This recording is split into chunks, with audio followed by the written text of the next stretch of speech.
क्या आप जानते हैं जब पृथ्वी पर पानी था ही नहीं तो पहली बार बारिश कैसे हुई थी? दरअसल आज से लगभग 4 अरब साल पहले हमारी पृथ्वी का जन्म हुआ था। जन्म के बाद सौर मंडल की उथल पुथल से बहुत सारे उल्का पिंड पृथ्वी से टकरा रहे थे और उन्हीं उल्का पिंडों में से किसी पर पानी मौजूद था और यही पानी जाकर चट्टानों के अंदर समा गया।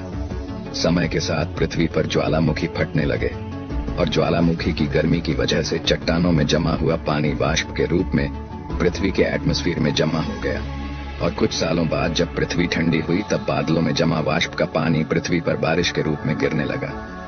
और ये बारिश 1 या 2 दिन नहीं बल्कि धरती पर लगभग 10 लाख सालों तक चली थी। इसी बारिश की वजह से महासागरों का निर्माण हुआ था।